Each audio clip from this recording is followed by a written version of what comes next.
UPPCL के निविदा कर्मचारियों का विरोध प्रदर्शन जारी है। मध्यांचल विद्युत वितरण निगम के बाहर इन लोगों का विरोध प्रदर्शन जारी है। अलग अलग जनपदों से ये लोग अपनी मांगों को लेकर आज सड़कों पर उतरे हैं। इनकी 11 मांगे हैं, वो अभी तक विभाग नहीं पूरी किया है। इन लोगों का जो समझौता हुआ है उस तक कारगर साबित नहीं है। इन लोगों का ये कहना है कि अगर हम लोगों की मांगे नहीं पूरी होती तो अगला प्रदर्शन बहुत तेज होगा और आज शाम 4 बजे मुख्यमंत्री आवास का हम लोग घेराव करेंगे। लखनऊ से सद्भावना आवाज के लिए कैमरा पर्सन विनोद साहू के साथ आयुष अवस्थी। आज आप लोग विरोध प्रदर्शन कर रहे हैं, क्या वजह है? विरोध प्रदर्शन करने का मुख्य कारण बिजली आउटसोर्स कर्मचारियों की छटनी। पावर कारपोरेशन प्रबंधन द्वारा जो वर्ष 2017 में आदेश किया गया था, उस आदेश का उल्लंघन कर मध्यांचल प्रबंधन द्वारा एलवाई जारी की गई और वर्टिकल व्यवस्था के नाम पर अब कर्मचारियों को कार्य से हटाया जा रहा है। जबकि 23 मई 2025 को पावर कारपोरेशन प्रबंधन और संगठन पदाधिकारियों के बीच एक सहमति बनी थी कि कर्मचारियों को तैनात करने के लिए मानक निर्धारित करने हेतु मानक समिति का गठन किया गया है। मानक समिति की रिपोर्ट आने के बाद हटाए गए कर्मचारियों को रखने पर उचित कार्रवाई किया जाएगा। मानक समिति की रिपोर्ट अभी आई नहीं, उससे पहले ही मध्यांचल प्रबंधन द्वारा कर्मचारियों को कार्य से हटाने और रखने का कार्य किया जा रहा है, जिसके कारण आज ये विरोध प्रदर्शन हो रहा है। आप लोग कब से सड़कों पर हैं और अभी तक विभाग और सरकार से आप लोग क्या बातचीत की? देखिए, हम लोग सड़कों पर तो बहुत पहले से हैं। विभाग से समझौता भी हुआ, सरकार तक भी बात गई, लेकिन उस समझौते का पालन नहीं हो रहा है। समझौता कर लिया जाता है, आदेश कर दिया जाता है, लेकिन उसका पालन नहीं किया जाता है। अपने मर्जी का ही कार्य किया जाता है। आप लोगों की अगर मांगे पूरी नहीं होती तो अगला कदम क्या होगा? अगला कदम बड़े पैमाने पर प्रदेश स्तरीय आंदोलन होगा। विरोध प्रदर्शन करने का हमारा मुख्य कारण है कि हम लोग संविदा कर्मचारी हैं, आउटसोर्स के कर्मचारी हैं और हम लोग 15-15, 20-20 साल से काम कर रहे हैं और अभी 1 मई 2025 को जो है करीब इस जोन से 15,000 कर्मचारी संविदा कर्मचारियों को बाहर कर दिया गया था। उसके बाद हम लोगों ने आंदोलन किया, विरोध प्रदर्शन किया और कर्मचारियों को वापस कोई भी कर्मचारी नहीं हटाया गया, ऐसा आश्वासन मिला।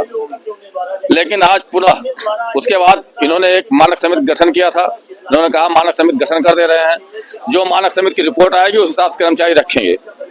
आज 6 महीने से ज्यादा हो जा रहा है, 8 महीने से, और इन्होंने अभी तक मानक समिति की रिपोर्ट नहीं आई है। और मानक समिति के बिना रिपोर्ट आए एक कर्मचारियों को पुनः छटनी करना शुरू कर दिए हैं।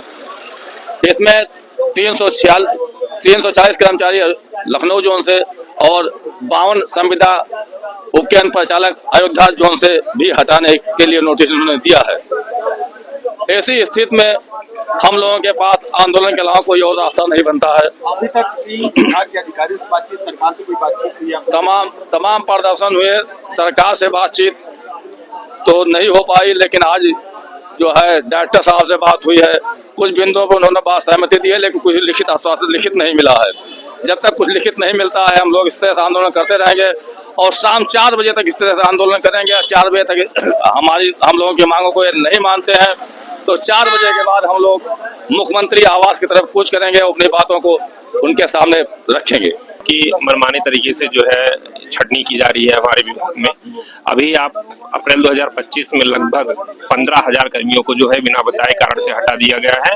आज फिर इसी मार्च महीने में जो है लगभग अयोध्या जनपद में 52 और पूरे प्रदेश में देखा जाए तो लगभग 5,000 से ज्यादा की संख्या में छटनी की जा रही है। छटनी का कारण है, कहते हैं कि संख्या ज्यादा है। यदि संख्या ज्यादा है तो अप्रैल 2025 में जो छटनी की गई है उसी के 2 महीने पहले फरवरी में और मार्च में ये भर्ती करते हैं। तो जिन अधिकारियों के दिशा निर्देश पे वो भर्ती होती है पहले उनको दंडित किया जाए कि उन्होंने भर्ती क्यों की अन्य तरीके से। यदि संख्या ज्यादा है तो जो 2010 से 2011 से बच्चे कार्य कर रहे थे उनको क्यों हटाया जा रहा है? छटनी का एक माप होना चाहिए, मानक होना चाहिए, किस हिसाब से छटनी करनी है, ना कि इस तरीके से कि किसी को भी आप छटनी कर दीजिए। और यदि किसी को छटनी करना ही है तो उसका एक आधार होना चाहिए। यदि वो कैरेक्टरलेस हो, करप्ट हो या मिसबिहेव किया हो अपने अधिकारियों के साथ में, अपने उपभोक्ता के साथ में, अपने सहयोगियों के साथ में, तो आप उसको फिल्टर करिए, ना कि बस ये कह दीजिए कि संख्या ज्यादा है। 2010 से हम लोग काम कर रहे हैं, 2011 से मैं स्वयं काम कर रहा हूँ इस विभाग में। अचानक से छटनी कर देने पे पूरा जो है कलेजा फट जाता है। हम लोग यही भाजपा सरकार बनी थी, हम लोगों ने अपने देवस्थान काली माता जी के स्थान पे भंडारा किए थे। आज यही सरकार हम लोगों की रोजी रोटी छीन रही है। ज्यादा तो हम कुछ नहीं कर पाएंगे, लेकिन इतना जरूर करेंगे कि 27 में इनकी सरकार गिराने का पूरा प्रयास करेंगे। यही आपसे कहना चाह रहे हैं।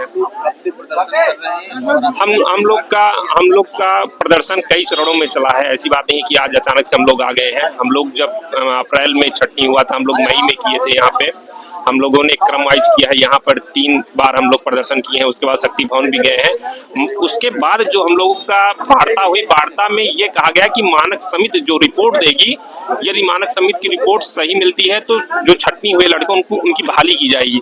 अभी मानक समिति की रिपोर्ट नहीं मिली और पुनः जो है छटनी कर दिया गया है। एक तरफ विभाग जो प्रबंधन है वो अपने ही आदेश की अवहेलना कर रहा है।